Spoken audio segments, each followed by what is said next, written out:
تقدیر کے سائے جب کسی انسان کی زندگی کو اندھیروں میں دھکیلنے لگتے ہیں تو کچھ ایسے فولادی عزم والے وجود جنم لیتے ہیں جو وقت کی بے رحم موجوں کا رخ موڑ کر تاریخ کے صفحات پر اپنا نام سنہری حلفوں سے لکھ دیتے ہیں۔ کیا آپ نے کبھی سوچا کہ جب جسمانی طاقت ساتھ چھوڑ جائے، آنکھوں کے سامنے ابدی اندھیرا چھا جائے یا زبان سے لفظوں کا نکلنا محال ہو، تب بھی روح کی پرواز کیسے آسمانوں کو چھو سکتی ہے؟ آج کی سحر انگیز اور دل دہلا دینے والی داستان ہم آپ کو پاکستان کی ان مایہ ناز اور سحر انگیز شخصیات کے سفر پر لے جائیں گے جنہوں نے اپنی معذوری کو اپنی بڑی طاقت بنا کر دنیا کو حیرت کے سمندر میں ڈبو دیا۔ عزم، حوصلے اور سچی لگن کی سچی اور لرزہ خیز دستاویزی کہانی کی گہرائیوں میں اترنے سے پہلے ہمارے اس سفر کا حصہ بننے اور ایسی مزید روح پرور ویڈیو دیکھنے کے لیے چینل کو سبسکرائب کریں۔ منیبہ مزاری پاکستان کی تاریخ کی سب سے بااثر، متاثر کن اور عالمی سطح پر جانی مانی سماجی کارکن، مصورہ اور مقرر ہیں جن کی زندگی عزم مصمم کی ایک زندہ مثال ہے۔ ان کی زندگی کا سب سے بڑا اور ہولناک موڑ فروری 2008 میں پیش آنے والا کار حادثہ تھا جس نے محض 21 سال کی عمر میں ان کی ریڑھ کی ہڈی کو شدید نقصان پہنچایا۔ وہ ہمیشہ کے لیے ویل چیئر تک محدود ہو گئیں جبکہ ڈاکٹرز نے ان کے کبھی نہ چل پانے اور ماں نہ بن سکنے کی مایوس کن پیشگوئی کی۔ انہوں نے اس معذوری کو اپنی قید بنانے کی بجائے بستر علالت پر ہی مصوری کو اپنا سہارا بنایا اور اپنے درد کو کینوس پر خوبصورت رنگوں کی شکل میں بکھیرنا شروع کیا، جس کے بعد ان کی بنائی پینٹنگز کی نمائش عالمی سطح پر منعقد ہوئی۔ وہ پاکستان کی پہلی ویل چیئر نشین ماڈل اور ٹیلی ویژن ہوسٹ بنی جنہوں نے سرکاری ٹی وی پر کامیابی سے شوز کی میزبانی کر کے میڈیا انڈسٹری کے روایتی معیارات کو یکسر بدلا۔ ان کے کام کا سب سے بڑا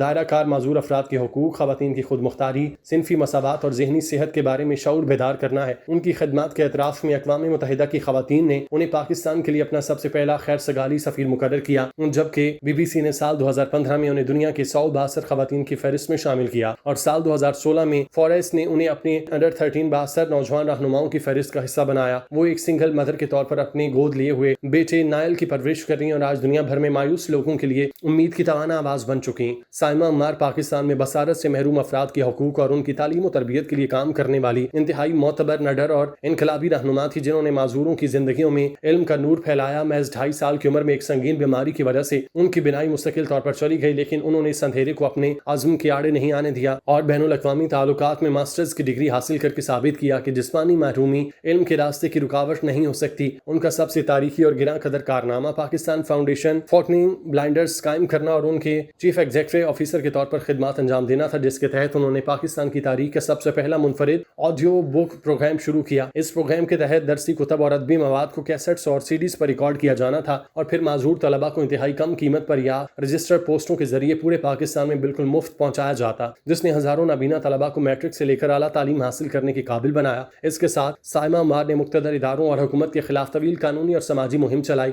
جس کا نتیجہ یہ نکلا کہ پاکستان کے سب سے معزز اور بڑے مسابقتی امتحانات یعنی CSS میں نابینا اور بصارت سے محروم افراد کو بیٹھنے اور حصہ لینے کا قانونی اور آئینی حق ملا، جس نے معذور نوجوانوں کے لیے ملک کی بیوروکریسی کے بند دروازے ہمیشہ کے لیے کھولے۔ سال 2011 میں ان کا انتقال ہوا، لیکن ان کا قائم کردہ آڈیو لائبریری کا نیٹ ورک اور معذوروں کی بحالی کا مشن آج بھی ہزاروں بصارت سے محروم افراد کی زندگیوں کو روشن کر رہا ہے۔ ڈاکٹر شاکر شجابادی سرائکی زبان کے سب سے مقبول مایہ ناز انقلابی اور عوامی شاعر، جنہیں سرائکی و سیب کی سب سے طاقتور ادبی آواز مانا جاتا ہے، انہوں نے معذوری کو اپنی فکر پر کبھی غالب نہیں آنے دیا۔ وہ بچپن میں پڑنے والے ایک فالج کے جھٹکے کی وجہ سے ڈسٹونیا نامی پٹھوں کی ایک سنگین بیماری میں مبتلا ہو گئے تھے، جس کی وجہ سے ان کے سر، گردن اور پورے جسم کی حرکات و سکنات انتہائی محدود ہیں۔ وہ خود اپنے پیروں پر چلنے سے قاصر ہیں اور بیماری کے باعث ان کے عام انسانوں کی طرح زبان سے صاف الفاظ ادا کرنا اور بولنا بھی انتہائی مشکل ہے۔ اس شدید جسمانی تکلیف اور قسم پرسی کے باوجود انہوں نے الفاظ کی طاقت کو اپنا ہتھیار بنایا۔ سال 1986 میں پہلے باقاعدہ مشاعرے سے لے کر اب تک پاکستانی ادب کو لازوال کلام دیا، جس کی سب سے بڑی خصوصیت غریبوں، کسانوں، پسماندہ طبقات اور معاشرتی ناانصافیوں کے خلاف کھل کر لکھنا ہے۔ ان کی لکھی ہوئی مشہور کتابوں میں لہو داغ، پیلے پتھر اور دیگر شامل ہیں، جنہوں نے فروخت کے کئی ریکارڈ قائم کیے اور ان کے